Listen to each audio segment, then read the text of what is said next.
Welcome to Banter with the Bear. I'm your host, Stevie Ten Bears, and on this show, we've got a good friend of mine.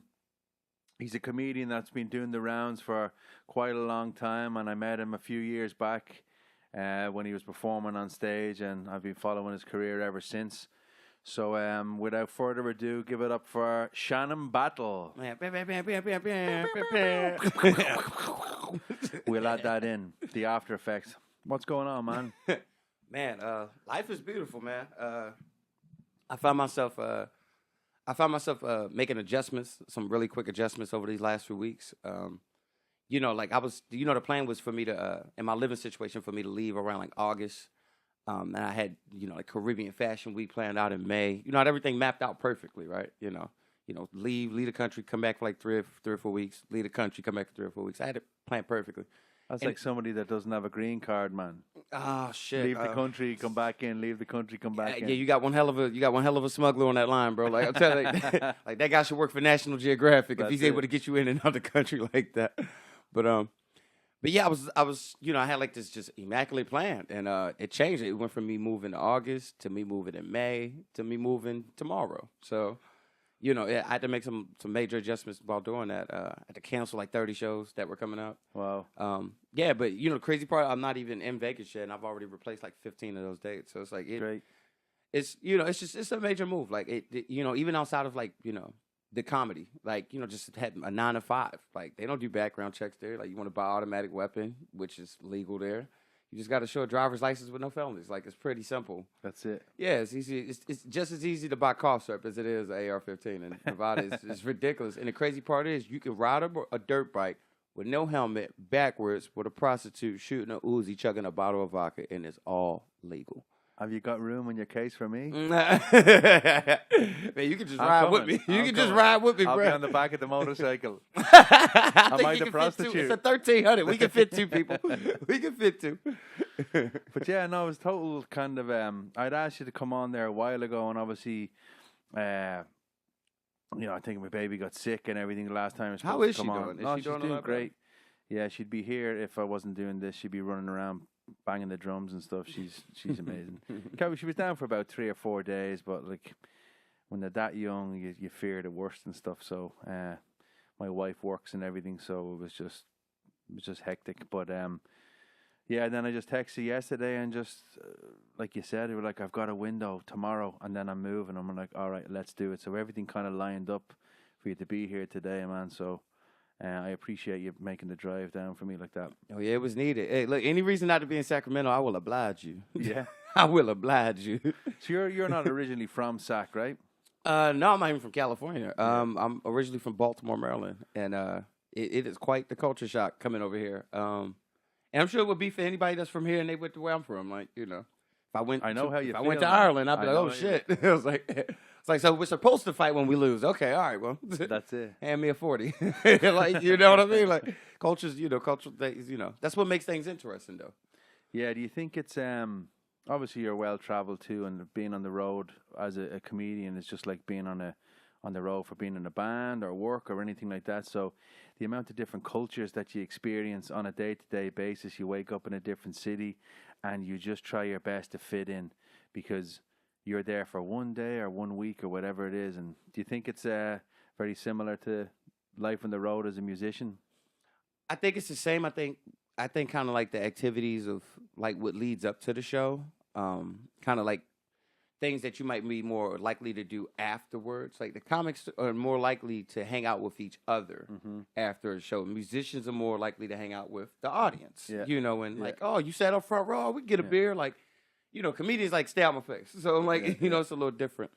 From working with both though, like, for example, like when I worked with you guys over at where were we? I've performed with you guys quite a few times. We weren't at Crawdads.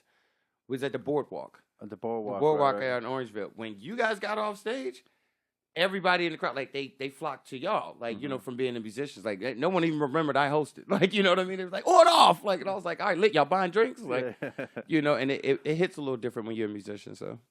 Yeah, I think I know a few comedians and I always thought that I might be good at it, but you spend a lot of time on your own and in your own head, and even the biggest comedians that are out there at the top of their game are just like, they're almost depressed because they are on their own. They're in their own hotel room. They're obviously, you got to get up to get yourself ready to go on stage and do that. And like, to me, I don't even think twice about jumping on the stage, but I got my boys with me to left and right, and it's a unit. You're never going on there, and if something bad happens, you're all dying a death together. Whereas when you're a comedian, it's essentially all on you. And as soon as you walk on stage as a comedian, it's like, make me laugh, motherfucker. And everybody's, reserved with their arms folded, waiting for you to, make them laugh. Yeah, and comedy is one of those type things. Like, you could either feel like you're at the top of the mountain or you're in the corner of a dark cave, but you were still by yourself either way. Still by yourself. And it's just how do you perceive that? How do you, what makes that fun? And this is why you see a lot of comedy groups forming. You'll see like at some point we had this thing called Black Tea University, and that was Lance Woods, B.T. Kingsley, and Mikey Winfield. And all three of them in their own right, even though they've all kind of done their own thing. B.T. Kingsley did a Sprite commercial.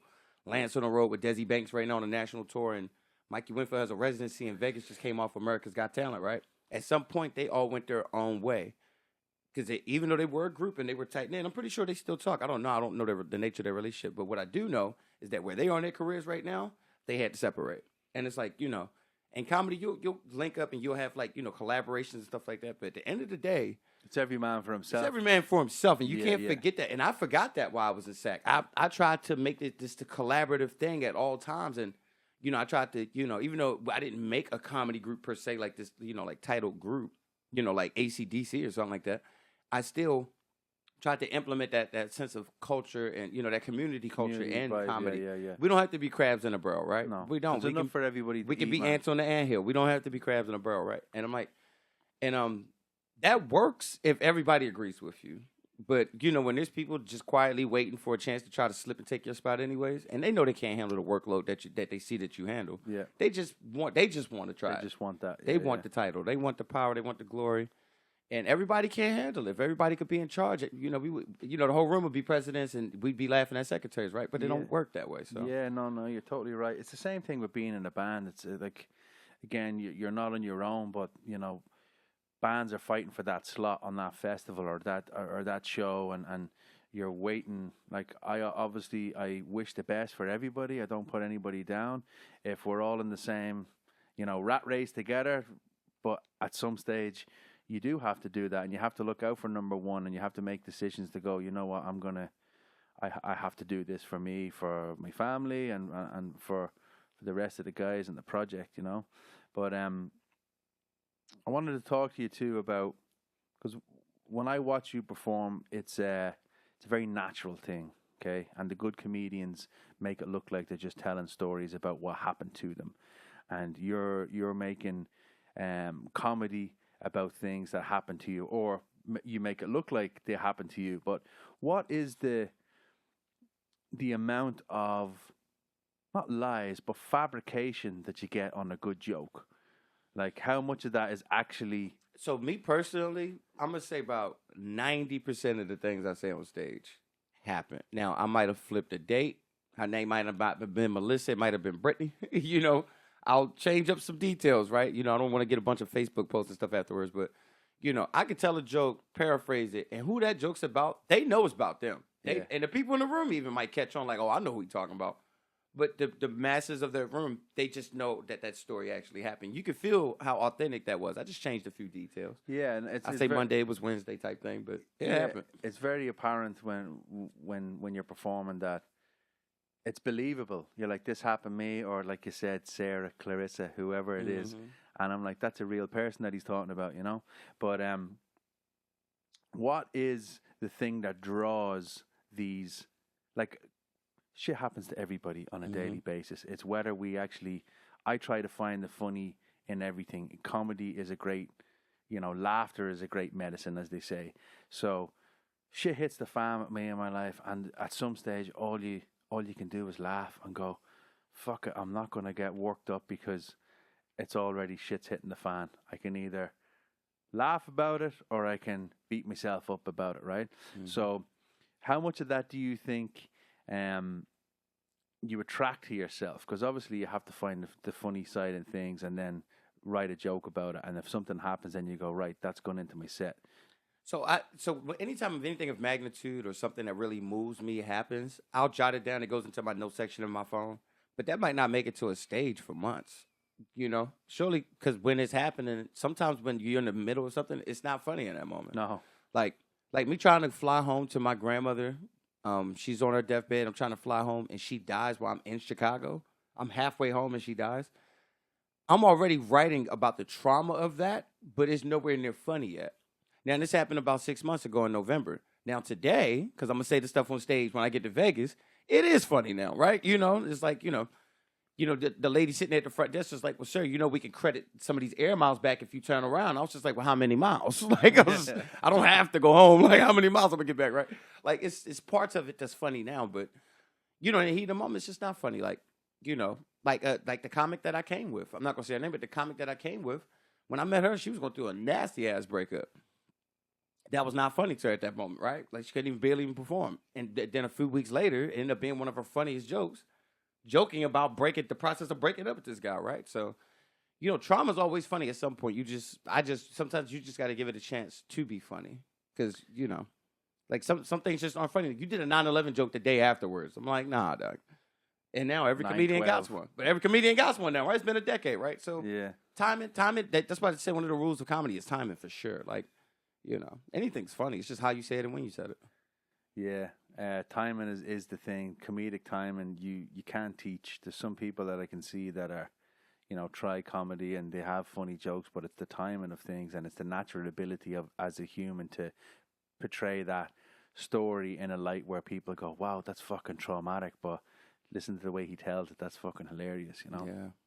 And that's my favorite part about comedy. Like, I've heard some crazy shit. Like, man, I've been up in Chico, and it was this comic, Ron. About to say Ron Jeremy. No, not Ron Jeremy. No, it was Drew Rosper or something like that. That's why I say I hate dropping names if I can't pronounce them. Like, and it's a bunch. All of them sound like Jewish lawyers. But anyways, they, like, the Rosserman firm. I was like, they're about to sue you. But no, these cats, they did like this joke, and like they don't typically, like, it's not a high black population up there, so like they'll say like a borderline like racist joke, and it's like ha ha ha, like one of those like nervous laughs, but it's not completely racist. It's not meant to be disrespectful. It's not meant to offend anybody, but it possibly could, right?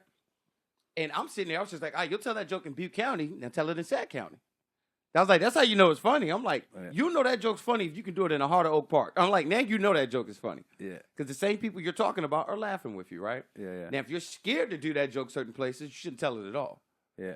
You know what I mean? I'm one of those guys. Like, yeah, no, the first time I saw you was here where the studio is across the way at the Silver Dollar, and it's very much a blue-collar working town, and then you came on and just ripped everybody a new arsehole in that building. And I was like, either he's got big balls or he's... And everybody thought it was hilarious because, again, it's the authenticity of you as a human coming on and going, right, this is who I am, and it's hilarious. But so yeah, I've been following you, man, since we met, and we've crossed paths a lot of different times, different shows and things like that. And one thing you mentioned it at the start, so Caribbean Fashion Week.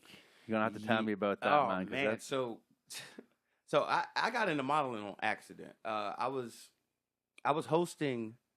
Yeah, I was hosting this thing called the Zen Fashion Show, which was at Self Design Art Gallery. It's the only black-owned art gallery in all of Sac County, which I think is quite ridiculous. But it makes sense because the only picture of Trayvon Martin I seen in the art gallery too, so it made sense. I was just like, it made so much sense. I was like, this has to be it. But I'm there and I'm hosting, and I can hear this girl. Her name is Nevaeh. She's like crying. It's her and her mom, and she's like on the steps. She's not like full blown crying, but she's getting worked up, so she's getting mad. And I just turned around and I was like, what's wrong? Can I help you? And she's like, one of my models dropped. He's supposed to wear this, and he's not here, and da la la. And I put so much time into this. And, I was just like, well, how could I help? And she was like, actually, you guys are around the same size. Could you wear it? And I'm like, and it's like this leather vest, no shirt, no nothing. I was like, I don't work out of anything. So now I'm getting insecure on the spot. I was like, I don't know if I want my chest out. Like, I was like, shit. And she was like, just please. I was like, oh, fuck it. And I threw it on. I went out there, and I've never really modeled ever. Probably since I was like 7. I don't know what the hell I'm doing. And I go out there, and, I just do my thing. And I come back, and I go to take it off. She's like, oh, just leave it on. And I'm just like, oh, whatever. Next thing you know, I get comfortable in it. Right now, I keep hosting Can't in take it. it off. Yeah, I didn't take it off. I'm hosting in it. Actually, still in my closet to this day. Like I still got that shit.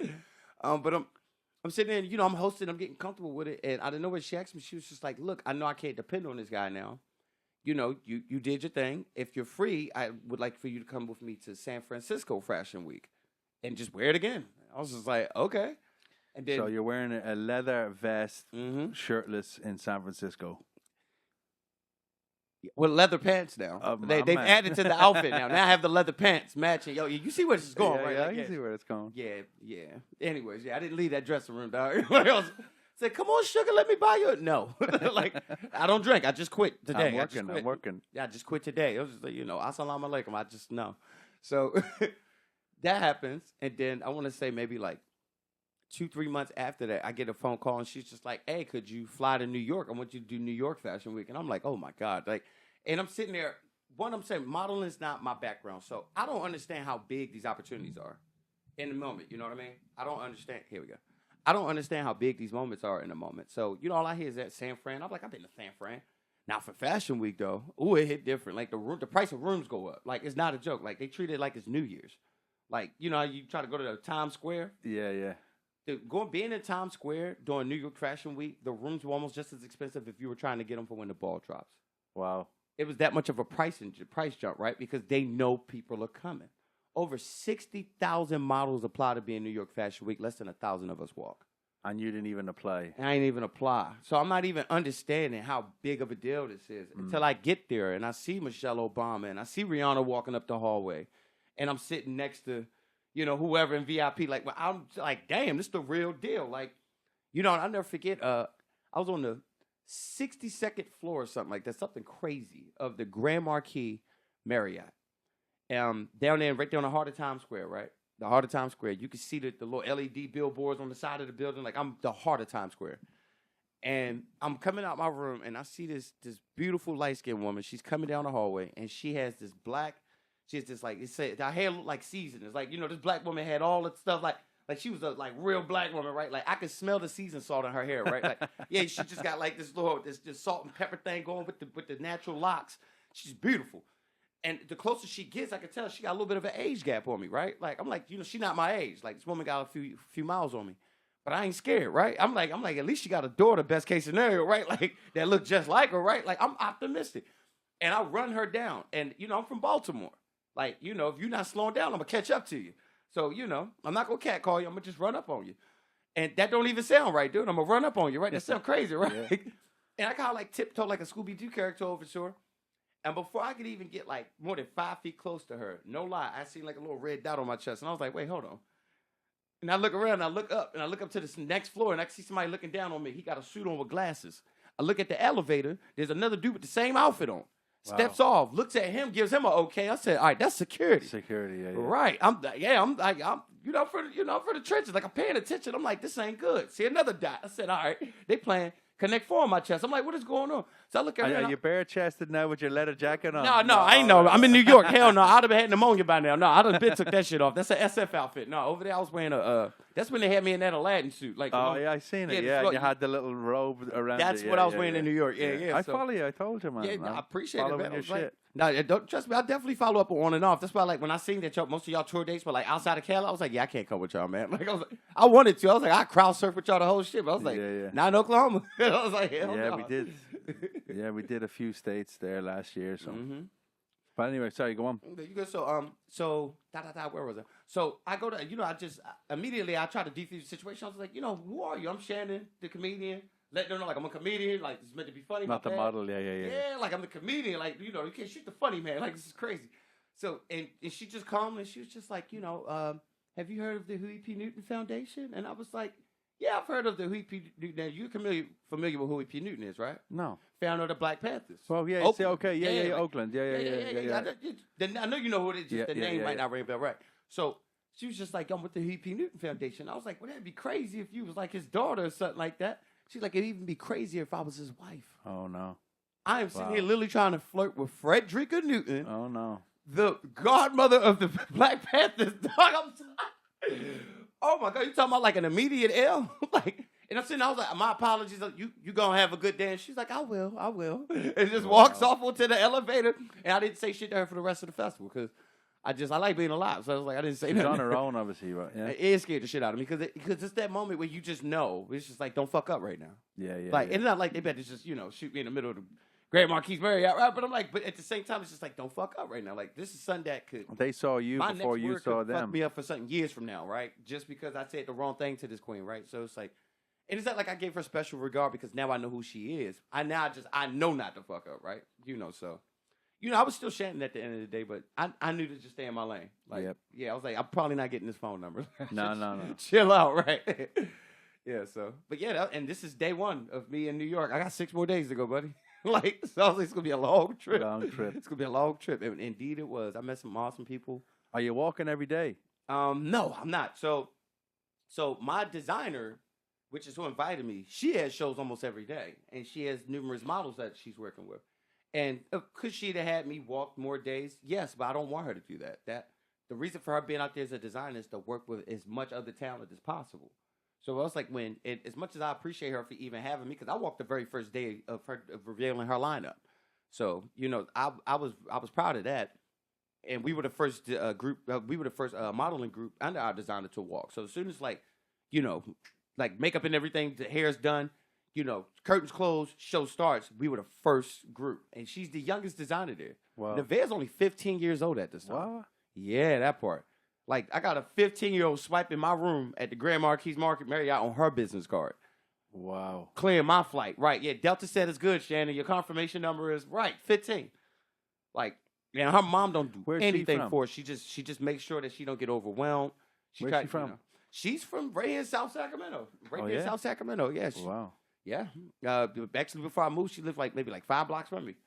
And met her downtown. Ended up in New York with her like a year later. And her, like I said, her mom is side by side with her at all times. She's very helpful, but she don't hold Nevaeh's hand. And that's why I know Nevaeh's going to make it. Like, she do not hold her hand at all. Like, because even when, she wanted to invite me to New York, she was like, Mom, ask him. And she was like, no, it's your lineup. You ask him. She was like, you ask him. Like, you don't want to measure him. You don't want to fit him for these outfits. Like, you ask him. And she never, she never gives her a shortcut. She don't. And if Nevaeh's not feeling up to the task, her being that mom that wants to see her make it, she's not going to force it. So the moment Nevaeh, she want to back out or something like that, she'll let her. And that happened. She's supposed to do Thailand Fashion Week over there. And I forgot the actual name of it, but it was in Thailand, right? And she was just a little overwhelmed by it. And my mom was like, well, don't do it then. Like, what I don't want you to do is go over there, I spend all this money, and then you not have a good time. She's like, that's crazy. Yeah. So, she keeps that a really good boundary. And then there's times where she'll push her because she knows she's about to block her own blessings. Like almost saying no to New York. She's like, no, you're going to New York, love. Yeah. I'm not going to let you talk yourself out of that. But yeah, it was a blessing. Those other few days, she got to work with Pretty Boy Reese. She got to work with Lilith. She's a black woman, but she's German. Uh-huh. Yeah, and that's interesting. Like, cause she looked like me, but and I was just like, what the hell is she talking about? Yeah, and it's like, and it's like the German language is not. It's not like French or Spanish. It's not. Yeah, it's not very harsh. Yeah, it's not this melodic language. No. Yeah, like you could curse me out in French, and I'm like, oh, what time you picking me up, baby? Yeah. Like, it's different, right? And in German, when she was flirting with me in German, like I thought she wanted to fight. I'm not gonna lie, like I thought she wanted to fight, and I don't understand German, so and I put that Google translator piece in. I was like, oh, she wants to hang out. This is crazy, like. She with the body motions, and she's still black, so she got that neck movement. So I was like, I don't know what the fuck. Yeah. It's like if Hitler and Oprah had a baby. No, but it was crazy. Like, I was, let me stop. You get a war, and you get a war. Right. Everyone gets a war. Oh, my gosh. Jesus, we can edit that bit out, man. I'm so sorry. It's all good. Everything goes on this podcast, man. I'm sorry. Yeah, you might want to edit that out. Yeah. Shit. But, I wanted her to work with all of these different artists, and the only way to do this was for me to step back, right? So I'd only walked twice during that entire week. Now I'm meeting other designers. I'm there doing my thing too, right? Meeting other designers. I had a chance to do comedy at one of the shows, even though there's our host isn't here. It's just the DJ's still setting up, and I'm like, oh, perfect. Give me the mic. I just went up there and ripped it at Arts and Hearts, right? Like it was dope. So, and I ended up getting booked for something else outside of that. Even though I wasn't even supposed to do that, right? So it's just me just taking advantage of every opportunity while I was out there, and I'm a brand ambassador for her, so I kept the outfit on for 2 days. I'm just handing out business cards for her. Like it was just fun. I made the trip worth it for me too, right? And that's kind of how that came about. Now her uncle is Dejan DeWitt, and I walked with him when we were in New York. After walking with him in New York, that's when I got wind of Caribbean Fashion Week, and because he's the For those, I'm going to translate for those that aren't in the US. That's Caribbean Fashion Week, not Caribbean. We say it differently. Yeah, Caribbean, like Pirates of the Caribbean. Do you say Pirates of the Caribbean or yeah, Pirates I say Pirates of the Caribbean, but I'll say Caribbean when I say it by itself though. Yeah, bougie. You're Yeah, bougie, yeah, man. a little bit. That's because I just went to a Just 'cause Caribbean you're a restaurant. model now. That's they got it. the oxtails, and he was just like, "I'm not serving oxtails to somebody that can't say my island, correct?" And I was just like, "God damn, my bad." So you go take $1 off, but yeah, I'll try to fix it. But I got wind of Caribbean There Fashion we go. Week. There it is. There we go. I got wind of Caribbean Fashion Week through him. He's like the global ambassador for America for them, and he put me in, and we did the registration, and now I'm down there from May 14th to the 19th. But none of this would have happened if I didn't just say fuck it and throw on a leather vest. I do that, Back at this art gallery, right? All of these things transpired to where I'm at now. And I've been shot by Getty Images, published by New York Magazine, Unnew Magazine. All of this stuff happened because of a 15-year-old girl. Yeah, crazy. Crazy, right? Like it's like Yeah, I always give her credit. Like I wouldn't be doing half this shit if it wasn't for her. So Yeah, I think a lot of different things like that, positive, are just from shooting your shot. Oh, yeah. And then going right place, right time. And I fully believe in karma. So there's a reason why, like, you could have made a decision back then not to do that, and then you wouldn't have had that. I could have made a decision never to come to the States, just to try it out. There's so many variables that have to work in your favor to be where we are today. But so do you think you're going to stick with the modeling and take those opportunities as they come up, or how you feel about that? I'm gonna stick with it. Actually, when I get to Vegas, I'm actually push a little bit harder. I'm gonna push a little bit harder.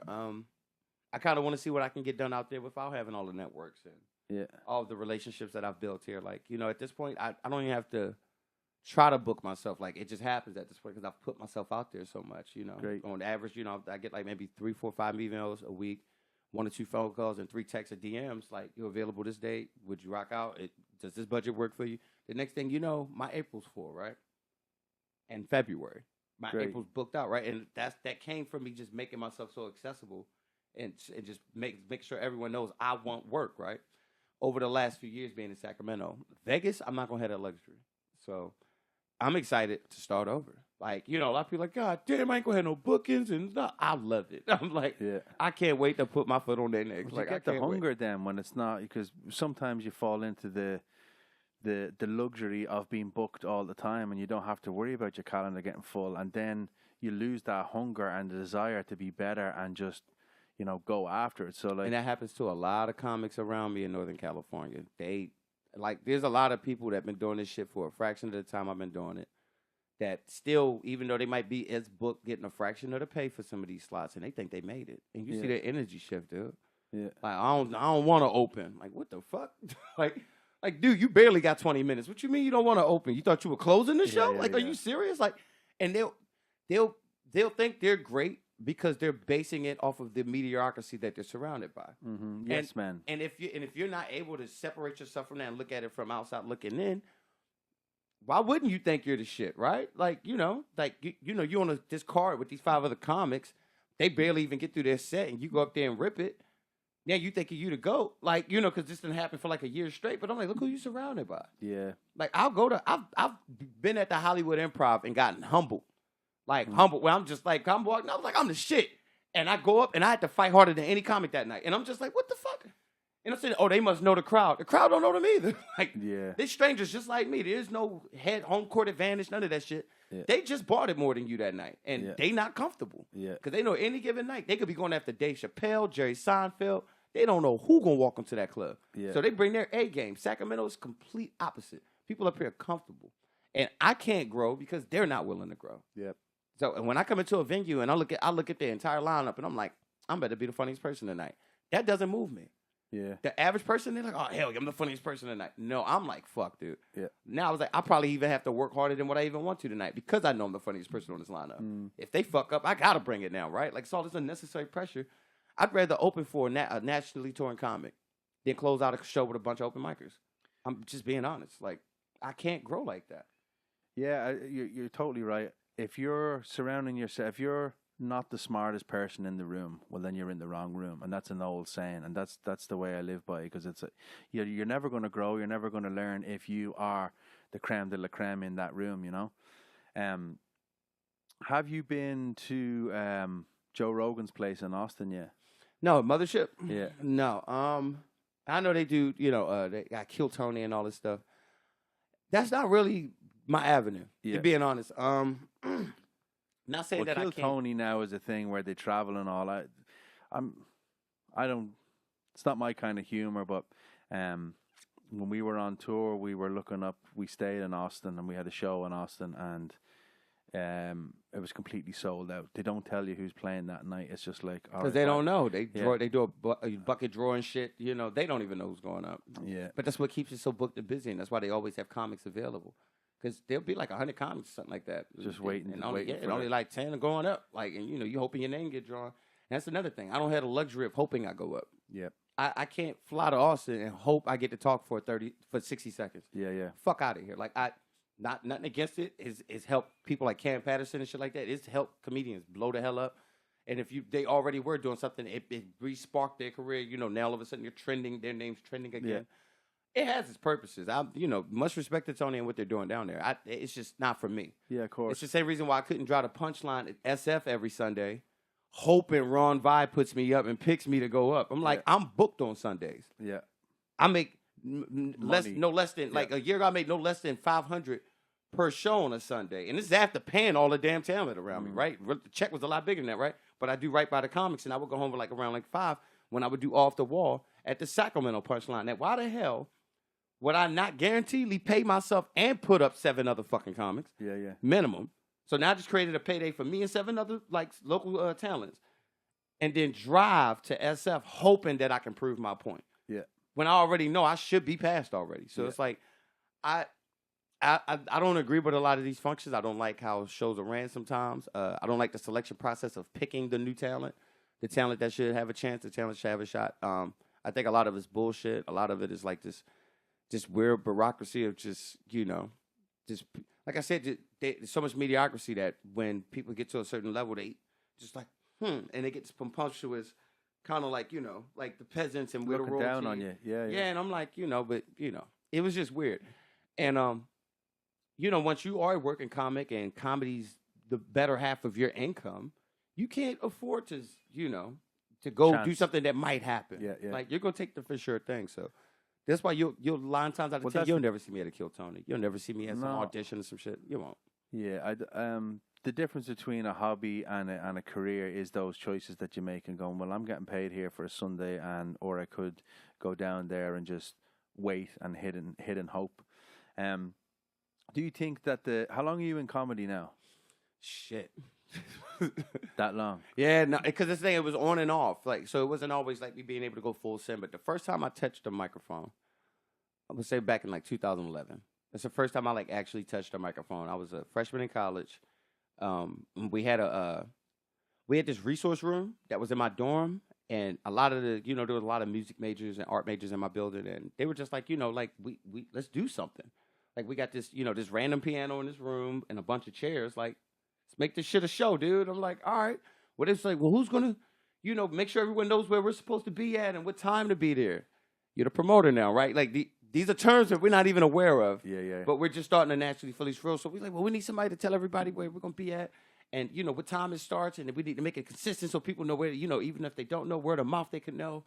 So he's like, all right, Wednesdays at 7 p.m. every Wednesday in this room. I was just like, all right, we just created an open mic. We don't even understand this, right? Then it's like, well, Shannon, you're the class president. You could maybe put out a bulletin to the student populace, maybe get an email sent out to everybody's school accounts. I was like, now I'm promoting this shit, right? Like, you're not even really, And it's fun. It's fun as we're discovering what art really is and how to run this. And then they were just like, well, we need somebody to say everyone's names and, like, what grade they're in. And, but somebody consistent so they can have like, I was like, I'll do it. And I just volunteered to host. Like, I'm just like, and I'm not even really acknowledged. So someone was like, well, who's the host of the show? And I was like, it's not a show. We're just hanging out. He was like, who's the person that starts the show off? I was like, me. He was like, well, you're the host, goddammit. Like, and it's the staff talking to us, trying to understand what we're doing. And he said, you guys just basically want to start open mic. It's good. Now, at this stage, had you ever been, because a host is, you go on the stage before the show even starts, and all of a sudden it's like you're taking control of that room. Was that something that came naturally to you up to that point? It did. It did. And what made it natural for me to do it is because I was the class president and I knew most of the kids that were going to participate. It made it easy to make everyone feel comfortable and kind of like... You kind of knew them anyway. Yeah. Now, could I did that at someone else's college? They like, oh, Shannon, could you, say everyone's names and stuff for this complete group of people I do not know? I don't think it would have been as easy, no. Yeah. No, so knowing the people, like almost 80% of the room, made it easy to do that.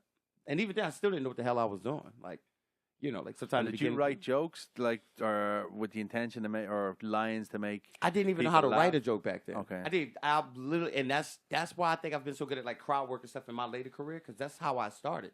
The first 4 years of me doing comedy, I didn't write one joke. I go up there and just talk. Like, yo, my girlfriend just broke with me some bullshit. Let me read this text to y'all. Like, I was just in the moment. Like, I didn't know how to write a joke. Didn't even think I had to write a joke. And because I didn't really understand comedy at that time, I just knew I wanted to do it. I assumed that all the greats just went up there and talked. Yeah. Yeah, and I'm like... That's the biggest misconception about comedians is that, they just walk on stage and shoot from the fucking hip. Bro, that Netflix special you saw, he been doing them jokes for the last year and a half, dog, around comedy clubs all around the nation. Like, so he didn't just say that shit. I promise you. I'll give you a laugh, right? Just touching on that, and then we'll go back to it. So Kevin Hart did... I think he did like 6 nights in Wembley or something like that. Something crazy over in London, right? And he basically, because it's a completely different culture, the jokes are different. Everything has to be tweaked for it to be geographically relevant. You know what I mean? Right.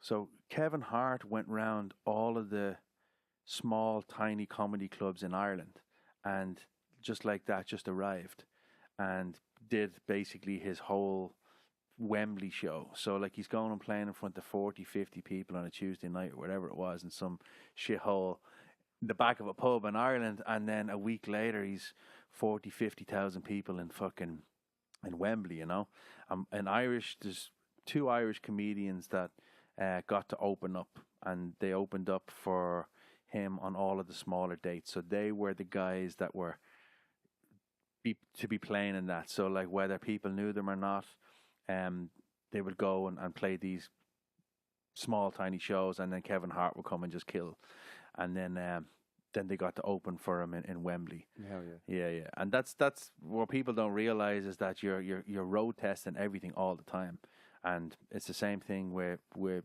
albums and concerts for bands. You do that all the time. At some stage, you've got all of this stuff. It's like writing an album. You go, oh, this is going to be the one. This is going to be the one. And then at some stage, then you have to release it into the wild, and then see what people think of it. Mm-hmm. And that's the thing about it. You don't wait until the Olympics to test your new rifle. No. You know what I mean? Like to test your new basketball shoes. You don't wait till the Olympics. Yeah, you don't wait till the gold match, right? So, the preliminaries and FIBA and all that shit, that's the open mics. That's these showcases. That's these smaller shows. And, I didn't know, like back to what we were saying, I didn't understand that part of comedy, that the process of writing a joke and an open mic being a space to practice a joke, right? So that it's refined for when it matters, when I need it.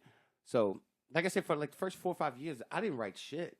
And what really made me think I had to write anything, around year 4, is when I'd won a national comedy competition at the Baltimore Comedy Factory. That's what gave me the money to fly over here in the first damn place. I'm like, bro, if anybody don't need to write a fucking joke, it's me, goddamn it. I was like, I don't need to do shit except grab the microphone, right? And then I came over here and I did another comedy competition.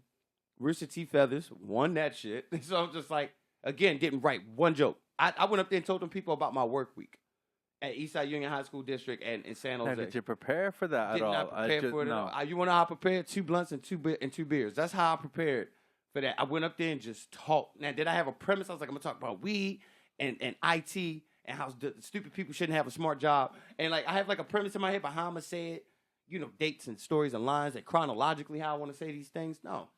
And even then, because I have that set on YouTube, half that set is even crowd work, and you can't practice that. So I'm like, it's like I was really just in the moment, not giving a damn. Again, very powerful as a comic to be able to do that, but you can't rely on that. No.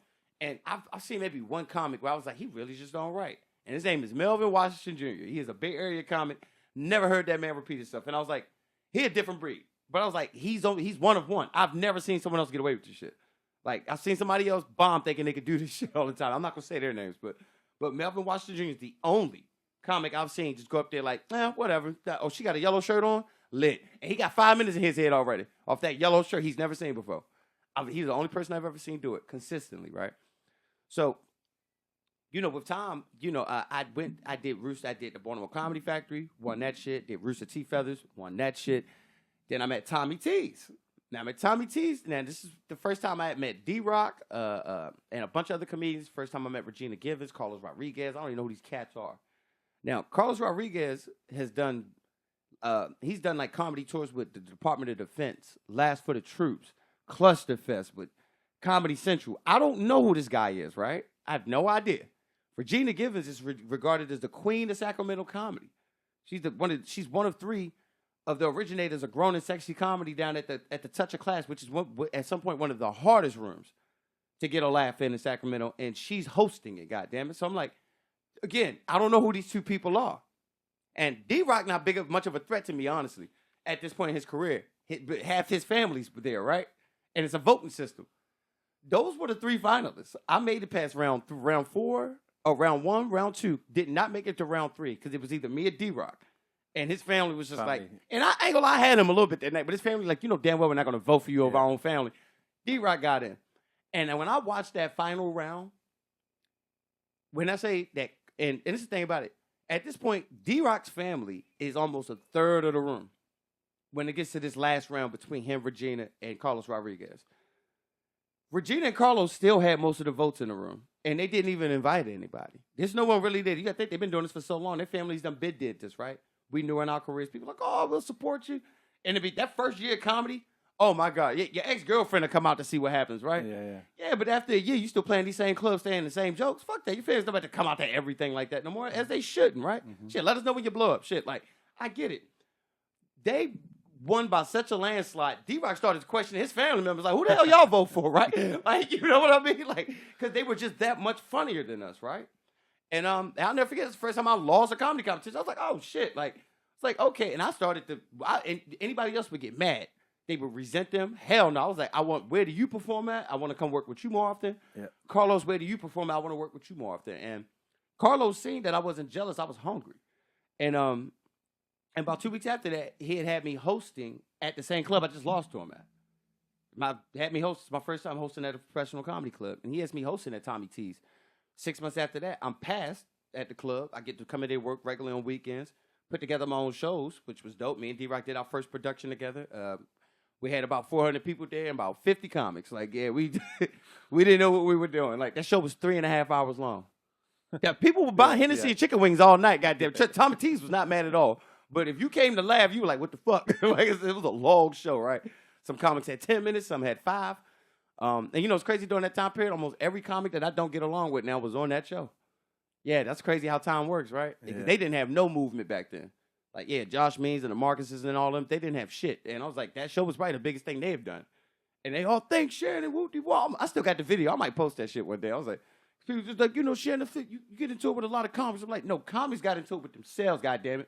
I was like, I got the video. Like, this motherfucker's been in my house. Like, his girlfriend is thrown up in my backyard, and I've held her hair, dog. Like, no, we were cool at some point. I just don't like your ass now. But I'm like, it is what it is. That's how time works. But anyways, they went from that, and then a few months after that, after finally, letting Carlos Rodriguez show me how to host, I got the chance to host and open for Sinbad. Now, this all happened, again, from me just swallowing my damn pride and just being like, y'all doper than me. But show me the ropes. And they didn't mind doing that. So, and that's the problem. There's a lot of comics, like, they're not going to grow because they can't swallow their pride. You're not going to be the funniest person at all times. You're not. And there might be times where you're funnier than other comic, but that was the wrong night. They got you that night. Yeah, that happens, And you got to just strip the pride at that point. Yeah. I can't imagine if I would have just resented anytime somebody, got me on a given night, or something just didn't go as planned. Producer said the show was gonna start at 7, really started at 8. I want to cop an attitude. I ain't fucking performing now. Like if I'd have did that, how the bridges out of burnt right now. I probably wouldn't even be talking to you right now. It's the attitude, man. It's the hunger in you. And I remember when I started out, and I released my first album when I was 15. Fuck, I knew you said you was young, but you never told me the age. You were 15. Yeah, 15. And anyways, we did pretty well in Ireland, and the week that our album came out, the Chili Peppers were at number 10, and Queens of the Stone Age were at number 11, and we were at number 7. And this is only in Ireland, right? So yeah, because I was like, wait, 15, what is the Ireland Billboards, right? tiny, not the US. I mean, Holy still, shit, hey, holy top shit. 10, top 10. I don't give a damn where you at. But yeah, I remember going to this in-store, and it was 2 nights, and it was 2,000 sold out each night, right? And on day 1, we pulled up to this venue, and I'm thinking I'm the shit, you know what I mean? As you would. And I get out to this empty venue at like 10 o'clock in the morning, get out of the bus, walk up to the door, start banging on the door, start fucking screaming at them to let me in, I don't think I said, who do you think I am? But it was that fucking attitude, right? And then I go back to the bus, and the tour manager gets out and goes, what happened? And I go, they're not going to let us in. And he goes, give me a second. He walks up to the door. Whatever, the door opens. He goes in. He comes back out with a tray of like tea and coffee and, sandwiches and stuff. And I'm like, what the fuck, man? And he goes, your attitude.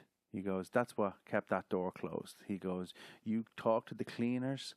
They're the first ones there and the last ones to leave. And then he said, which still resonates to this day, he said, you be nice to everybody on the way up because you're going to meet everybody on the way back down. God damn. And that, God damn. yeah, and that resonated. And since that day, I've tried my best to be, it was like a switch went off, and I went, you know what, you're completely right.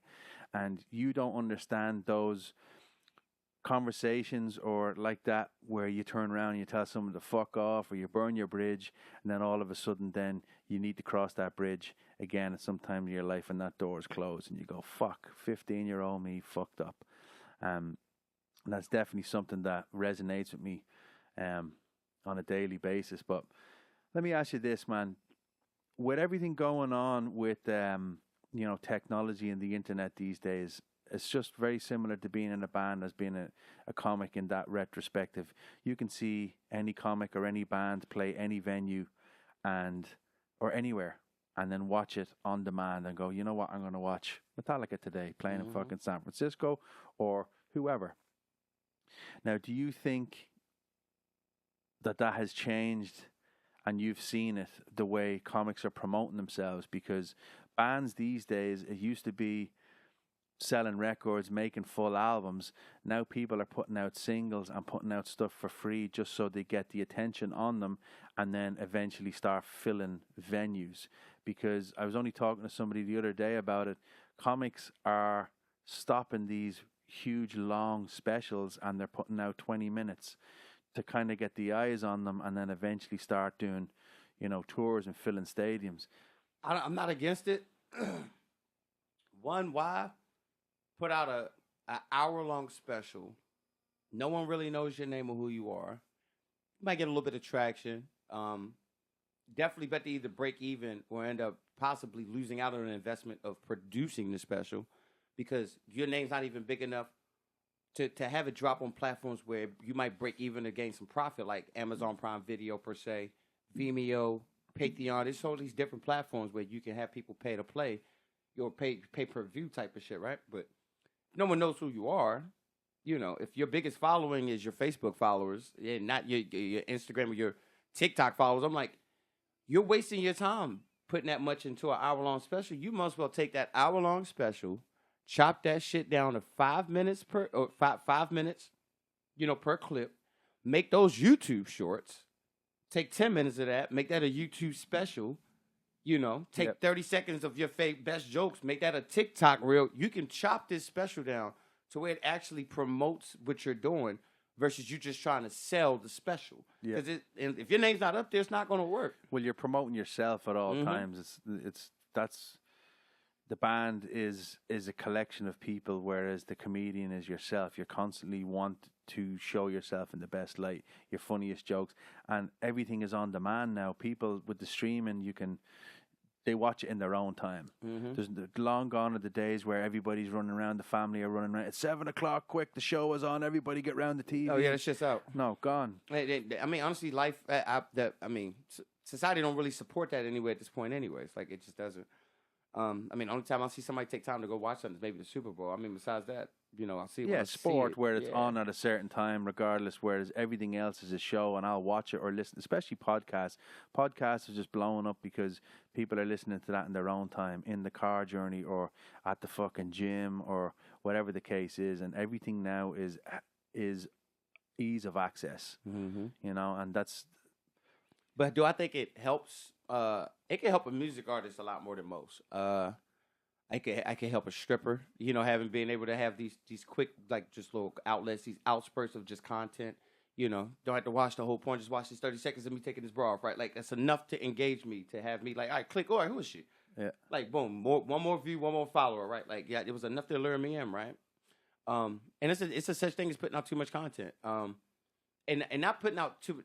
Let me take that back. It's not such thing as putting out too much content. It's a such thing as releasing too much content at the wrong time. Like, because there's videos I'm holding to right now because I'm waiting for that one post to go viral. And I was like, all right, now I can drop all this other shit, right? Because now the eye is on it. Like, if I dropped it right now, it'd be the same 100 people that always scroll by, click yes, and just keep it moving. You're not going to gain much more traction off of that.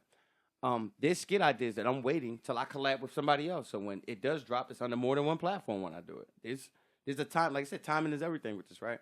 I'm going to say, I'm like, out of all the content that I have up right now, I probably have like 5 times that amount just sitting on a hard drive. I just know this ain't the time to drop it.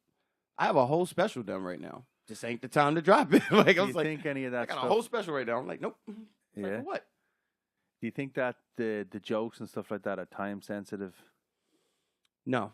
And that's how I wrote them so that they weren't be. Yeah. Smart. I talk about COVID 10 years from now. You still remember how people ready to fight over toilet paper, dog. Yeah. Like, that's going to be funny until the end of time. Like, I don't care how. And then some of the things, maybe it should be a time gap on it. Like me talking about the fires in Paradise and down in SoCal. Like, maybe I should put a little time on that, right? Yeah. So I feel like these things are timeless. And I think that's why we can go back and even watch specials from back in the day. Like, you go back to like Eddie Murphy's Delirious and Raw. Like, those are social climate issues that we don't even deal with right now. Like, yeah. But that gay joke he did about Mr. T is funny until the end of time. Like, yeah. As controversial as it may have been then, as it may be next year, yeah, he can still say it. So, well, a lot of the stuff now, which is I don't agree with. I understand society is changing, and whether you're politically correct or whatever the case may be, but like shows that we remember are getting edited and blacklisted because of the way things were back in the day and things that were said back in the day. And I feel that they should just be left alone. That's history. Times have changed, understandably, but leave all that alone. It was funny at the time. There's still people out there that it was funny, and moving forward, then there's so much gray area and caution tape moving forward, especially in comedy. Things you shouldn't say, and because you get cancelled like that. Yeah, and it's unfortunate because there's comics that, like, I know that they didn't quite deserve the response that they got from like a joke or a certain time in like certain venue. They may have said like just the wrong joke, and I just don't think it's fair because comedy is subjective. So I've heard some fucked up shit come out of a comedian's mouth, but because most of the room agrees with them, it's not that bad, right? Yeah. Yeah. And I mean, even with Dave Chappelle, most of the people agree with how outrageous. Nobody wants to be the one saying it. But no one wants to be the one to say it. Yeah. And that's why, even though they want him canceled, the powers that may be was like, we agree with Dave. We just can't say it. That's why we're going to give him a platform to say it, because we can't.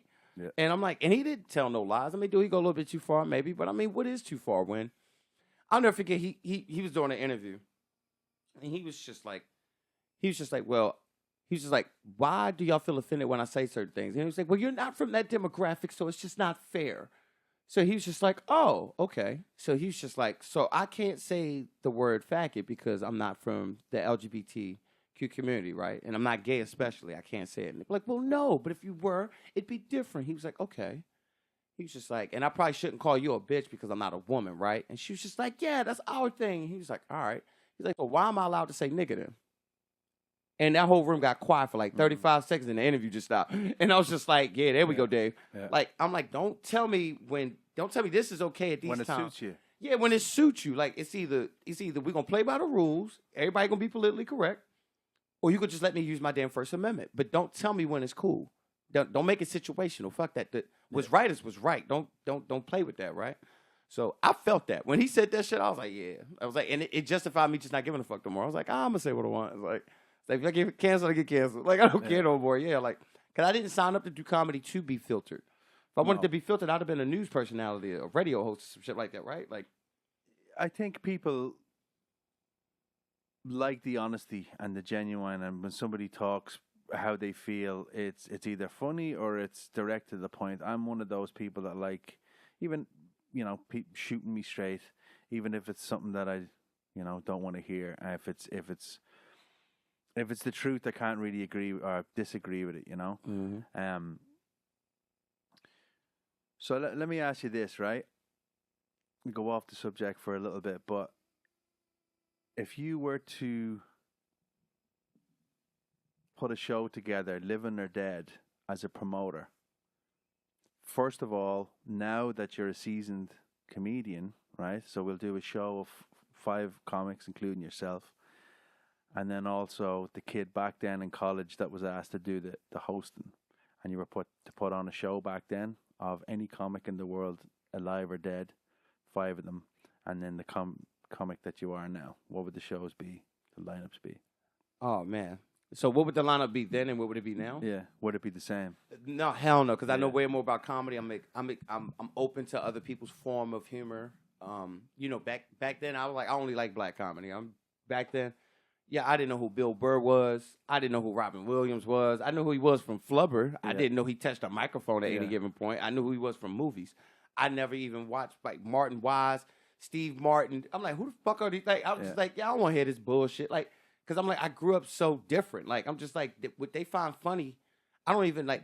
He's like, it's like if you ever mistake the truffle for the butter. And I'm like, I've never had butter or truffle, motherfucker. Like, we had margarine. Like, you know what I mean? Like, I can't relate to this shit, right? So it's like, people make jokes about being somewhat poor when we were really poor. You know what I mean? Like, these are middle income jokes. When we have, fixed income jokes. Yeah. You know what I mean? Like, like they'll do a joke about CHP. I got a joke about EBT. Like it hit different, right?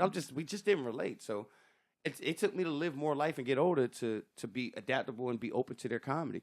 So back then it would have been an all black lineup. Bro, it would have been me, Chappelle, Bernie Mac, Eddie Murphy. Yeah, Eddie Murphy, right? Yeah, type shit. Martin Lawrence, Richard Pryor. Yeah, and Richard Pryor. That's literally been my lineup. Just the most outrageous black comedies I've ever heard. Right, like that's what would have been my lineup. Today, that lineup would still be Dave, but then Bill Burr would be in that mix.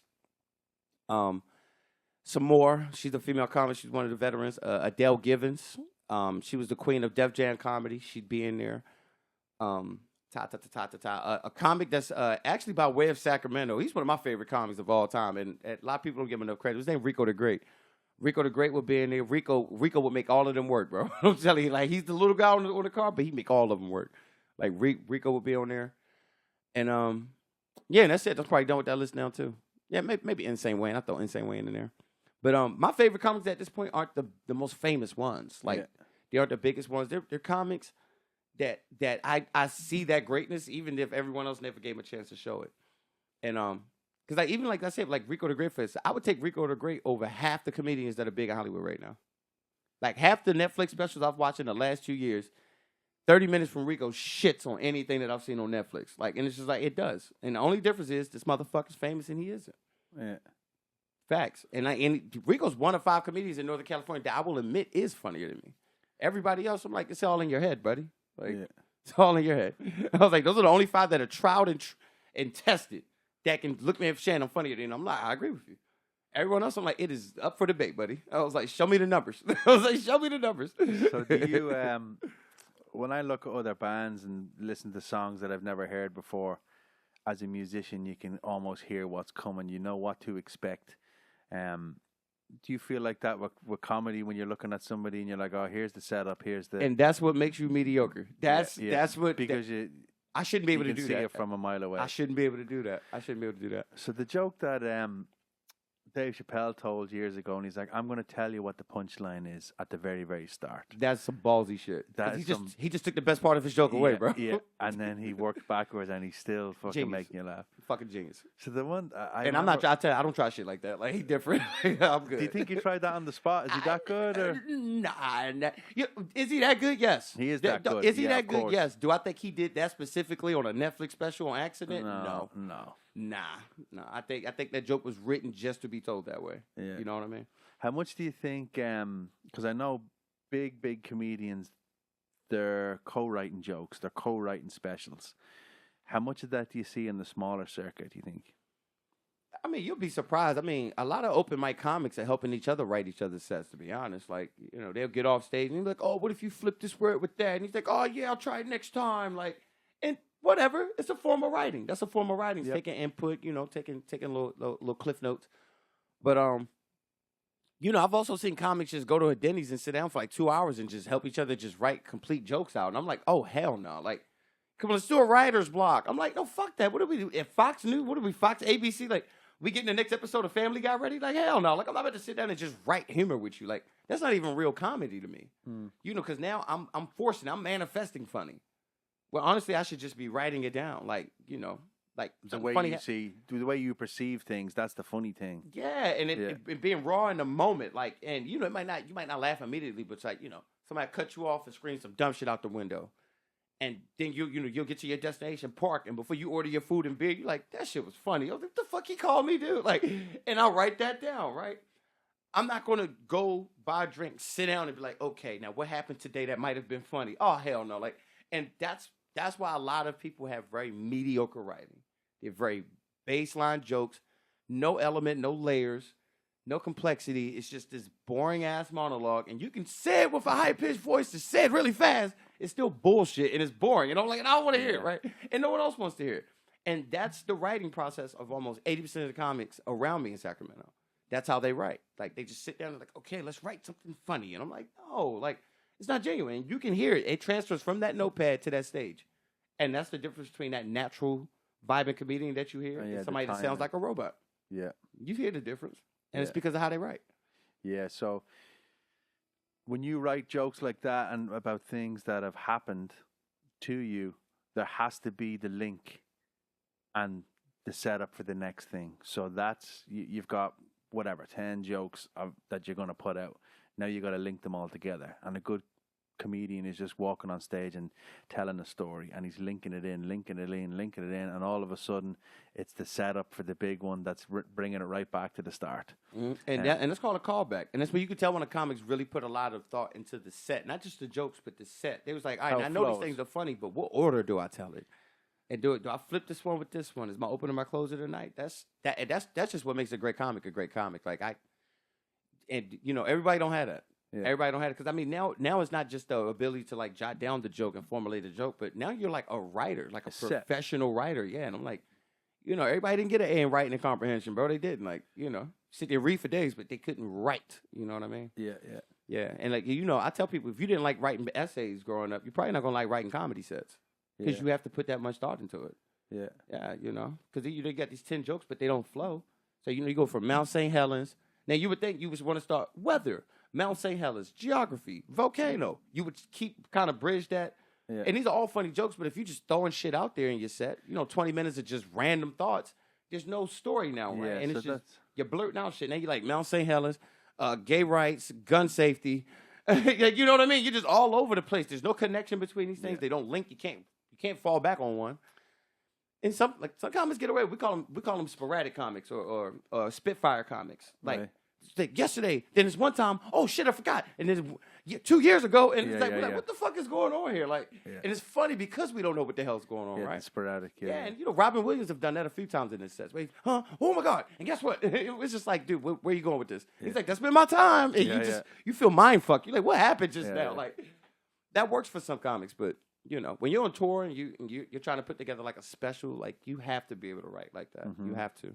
And I'm still learning how to do that, being honest with you. Like, I'm still learning how to be a better writer. How much do you switch the setup? All the time. Yeah. So, like, you go on say, for instance, tonight and go, you know what, fucking let me switch that joke with that joke, let me change that? Are you constantly evolving, or are you like, you know what, that's the one, let me do this for the next run? I will always be able to adapt my jokes because you want to. Because this is the thing, once you just go from just doing comedy clubs and, you know, these dive bars and stuff, and then you're doing school districts and weddings and graduation parties, and you have to adapt. You have to. So I'll be in Placerville, do my complete set, not change up too many of my jokes, but I'll cut down on the profanity and I won't say anything derogatory. Like, like I won't say the N-word. I won't say bitch regarding to like a woman or whatever. Like, even if that was the part of the joke, I'll strip it just because of where I'm at. Because I want them to laugh at what I'm saying, not get lost in how I said it. Yeah. Right. It's the corporate thing too. So corporate gigs come in and go, hey, we're going to give you an insane amount of money, and this is what we need. And you're like, yes, sir. Yeah, I got you. And they'll tell me what to joke about sometimes, bro. Wow. They'll go through my jokes, my own set list, and be like, we want those that we have checked to the left. And you're like, what the fuck? And I got to remember this set list exactly how they want it. Yeah, like even if you go to perform on like the Tonight Show or something like that, you have to hand submit exactly what you're going to say that night. Wow. And if they clear it, and then you have to say it verbatim. Like, it's like straight up, and because that's how they know you not about to do something out of the realm. It's the corporate aspect of things, you exactly.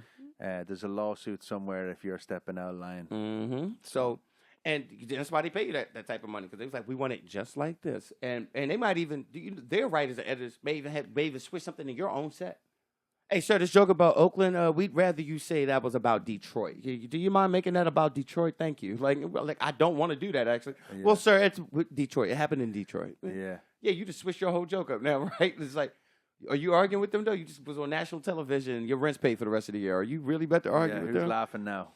Right. But then it comes a certain point where you can't put a price tag on how bad you want me to change this. Like, it's not even my art anymore. You know what I mean? So...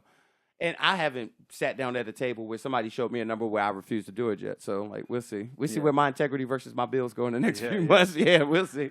But that has to be a thing, though. Like, you go to a different city and, you know, you're changing the name of a city or something. And because it's again, geographically different in the place that you were before. So there has to be an element of, you know what, I'm not going to say this certain word because I'm going to change it to here and make it relevant for the people that are in the audience. Yeah. That's a smart thing to do. And like bands do that all the time. The worst thing you can do is get up on stage and go, hey, Detroit, whatever. And you're like, this is fucking Michigan. This is Michigan. Yeah, like we're in Wisconsin. You're like, oh, shit. Dude, big bands coming over to Ireland. I'm sure it's changed now, but they would come over and, you know, they'd see their European tour. And that's what they'd say, the UK tour. And the Ireland would be on the UK tour. And they go, and y'all not... It's great to be back in the UK. And everybody's gone, fuck you. Yeah, because y'all are not. No. Yeah. And they're like, what did I say? What did I say? Yeah, everything. Everything you shouldn't say, you said it in one sentence. Hey, we love you for it, buddy. Here's a tomato. Yeah. Here's two. Here's a salad. Yeah. But yeah, man. I think we wrap it up there, dude. But anything you want to promote while you're on here? And you want to know what? I'm not going to be in SAC, but for anybody that's listening to this that will be in SAC, I want to promote the beautiful things that's going on in SAC, even though I'm not going to be there no more. Every Wednesday and every first Saturday at Self-Design Art Gallery, they have a collaborative of local artists and even artists, international artists that like to come through and drop through, show love. Not too long ago, about 2 weeks ago, for their Wednesday showcase, they had a band from France come through. You know, they came through from Love from Paris. Yeah, they came through. They killed it, dude. Like, half the songs are English, half of them in French. Like, you know, just, they're dope, right? And I was like, you don't expect them at a show for $10 cover at an art gallery, right? You know, so, you know, we have the Croc Art Museum and stuff like that, and they have First Thursday showcases, but, you know, they got a membership fee and some other shit. Fuck that. Support local business, bro. Go to Self-Design Art Gallery on any Wednesday or any first Saturday of the month. And they have the Saturday showcases, and they put on dope shows, support them, and it's ran by the two art directors. Their names is Self, and the other one is Love. So Self-Love. Art, yeah, nice. Like, it's dope, bro. Yeah, them two people that, like, they met each other in the womb, bro. Like, they spiritually connected, like, from different cities. Yeah, and just grew to 18 and then met each other. It was ridiculous. Wow. Like, yeah, you ever met a couple? I'm like, y'all should have been together. Like if y'all dated anybody else, it'd be weird. Right, yeah, I'm like, you know. So, that's a good thing to do. My boy Michael Calvin Jr. He has a show called Joke and Chokes. Yeah, and it's a 420 friendly comedy venue. Like shit's ridiculous. Wow. I can't disclose the address for that, but if you do, because I don't know, I'm pretty sure they are breaking at least 2 laws. But look, but the point is, if you're interested in being a vendor, just want somewhere it's cool to smoke some weed, or want to go see some of your local artists do their thing, you can hit him up on Instagram at Michael Calvin Jr. Or MCJ. But Michael Calvin Jr., you can find him on Facebook and Instagram. Reach out to him for sure. Besides that, and then your own handle is Shannon Battle Funny. And my handle is Shannon_Battle_funny. Yeah, and you just follow me, man. I was like, I act. I have this little mini docuseries that I'm about to be in Vegas. I model. I tell jokes. I sing at weddings and stuff like that. I'm like, shit, I do it all. So I'm like, definitely follow what I'm doing. Stay in touch. If I'm ever in your city, just drop me a DM. I'll try to get you on the guest list just because you heard me on this podcast. Yeah, and what you do, if you did hit me on the podcast and you hit me up for free tickets, I'll send you a ticket +3 so that you can bring some friends. And we were at Banter with the Bear. Just send me a message that says Banter with the Bear, and I'll send you some free tickets for y'all listening. So we appreciate y'all. Top respect, man, for coming on. I wish you all the best in the future in Vegas, and hopefully I'll get out there and see you, man. Whether it's in a leather jacket with no shirt or whether it's up on stage. I'll make sure I bring my leather jacket, man. We can run walk the walk No, together. you gotta bring me Banter, the exclusive Banter with the Bear merchandise, bro. It's gonna be just a shawl. It's gonna be a bearskin shawl. And the assless chaps as well. Oh, God. And it just say skull on the back. Up to the summer, man. So there's a mug there and some stickers and stuff like that. Hell We yeah. get your shirt on your way out the door. Yeah, I'm and gonna stuff, put these on my girl's car, bro. It's gonna be lit. Put them on our bumper sticker. All right, man. Hey, thanks very much for coming on. My man, anytime. I appreciate it. Appreciate you. That's Shannon_Battle_funny. Check him out, and top respect for that as well. So Banter with the Bear, send him a DM, and he'll give you tickets to the show. So facts, and this could be any show between Seattle. This could be a show between Seattle all the way to Hollywood, like anywhere in that area, Vegas, like because the list. So just for the rest of the year, because I don't know when people may hear this. And no matter when they hear it, if they see a show on my itinerary, on my Instagram, it's my first pinned page where all my upcoming tour dates are. Just pick one and just let me know, and I'll make it happen. Awesome. Thanks very much, man. All right, guys. See you soon. Take it easy.